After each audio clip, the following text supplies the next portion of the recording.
quando olho o BRICS, né, pela ordem das letras, né, Brasil, Rússia, Índia, China e África do Sul, que entrou 2 anos depois da criação. Teoricamente, são economias muito diferentes, países com culturas muito diferentes. Tem um lado que talvez você possa enxergar como mais difícil de decidir, mais difícil de ter consenso. Por outro lado, você pode pensar pelo lado positivo que somos mais complementares. Como é que você vê essa discussão de conseguir um acordo quando tem situações muito diferentes, por exemplo, de um país para outro? Olha, mas a coisa mais importante é você aprender a conviver com as divergências. Ou seja, cada país tem a sua particularidade, cada país tem seu interesse soberano, cada país tem as suas coisas que ele não pode abrir mão. Mas o que é importante é a gente tentar convergir para aquilo que todo mundo concorda. Eu vou te dar um exemplo muito, muito forte disso. Por exemplo, o Brasil reivindica que vários países possam entrar no Conselho de Segurança da ONU como membros permanentes. Daí é engraçado que o BRICS tem 4 países e só um é membro do Conselho Permanente, que é a China. E a Rússia. Então, cabe e a Rússia, é verdade.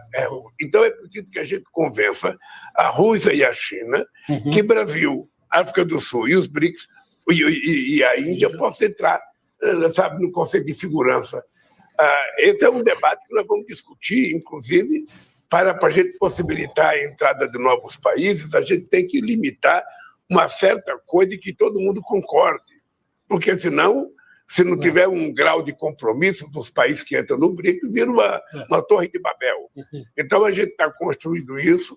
Eu penso que desse encontro aqui deve sair uma coisa muito importante sobre a entrada de novos países. Eu sou favorável à entrada de vários países e a gente vai se tornar forte. A gente quer criar um banco muito forte, que seja maior do que o FMI, mas que tenha outro critério de emprestar dinheiro para os países. Não de sufocar, mas de emprestar na perspectiva de que o país vai criar condições de investir o dinheiro, se desenvolver e pagar, sem que o pagamento atrofie, sabe, as finanças do partido. Você está lembrado no Brasil, quando todo ano chegava um casal, um homem e uma mulher, representando o FMI no aeroporto do Rio de Janeiro, eles vinham fazendo o que no Brasil? Iam visitar as contas do Brasil para saber se o Brasil estava fazendo as contas corretas. Não tinha maior vergonha para um país do que receber 2 representantes do FMI para ir ver se as contas estavam certas.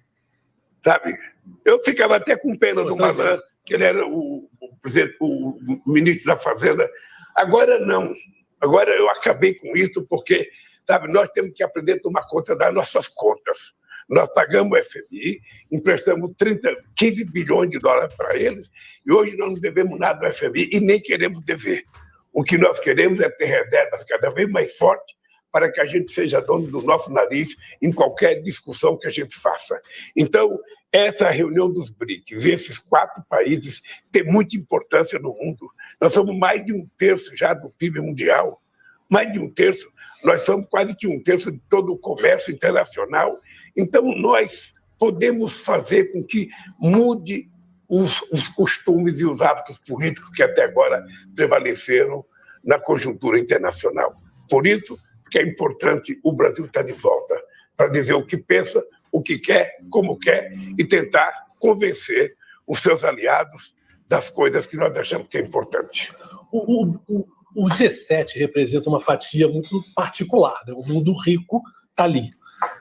O BRICS, de certa maneira, até pela quantidade de pessoas, estão falando de quase metade da população, 40 e tantos % da população, é muito mais plural em relação à representatividade de gente, né?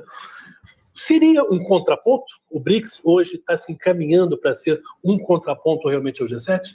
Não, eu acho que a gente não quer ser contraponto ao G7, a gente não quer ser contraponto ao G20, a gente não quer ser contraponto aos Estados Unidos, a gente quer se organizar.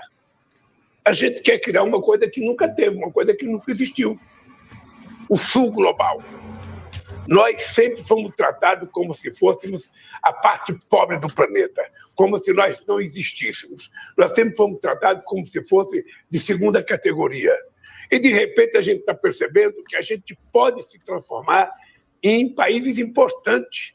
E todos esses países são importantes. Se você falar da questão climática, quem é que tem força hoje para negociar? É o Sul Global. São os países da parte de baixo do globo terrestre. Se você falar de materiais, sabe, de minérios, você vai perceber que é o Sul Global que tem. Se você quiser falar de possibilidade de desenvolvimento, de possibilidade de crescimento, é o Sul Global.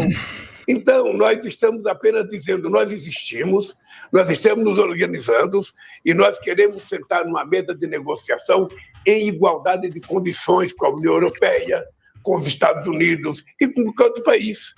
O que a gente quer é criar novos mecanismos em que torne o mundo mais igual do ponto de vista das decisões políticas.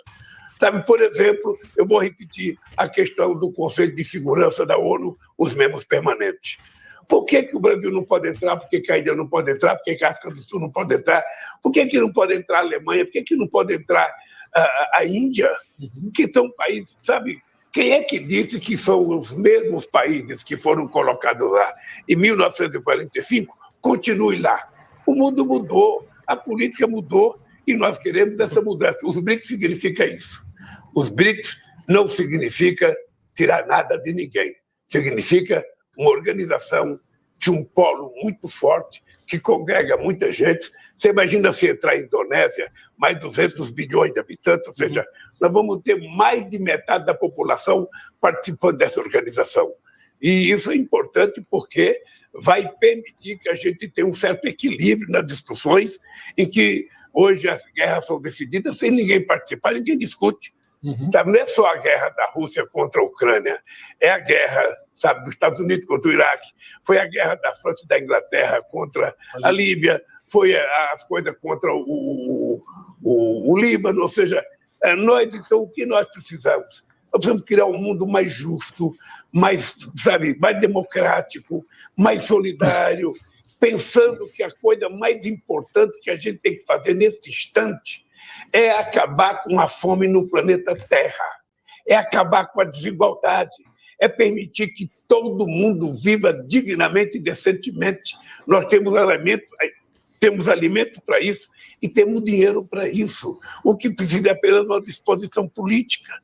Sabe, você não pode continuar no mundo em que 1% mais rico tem mais dinheiro do que 50% da população mundial mais pobre. Agora não podemos continuar assim. Assim você não tem equilíbrio, você fala em democracia, mas está vendo uma pessoa morrer de fome na tua frente, está vendo uma pessoa morrer por falta de tratamento médico, por falta de um remédio. Que mundo que é esse? Você viu na questão da vacina.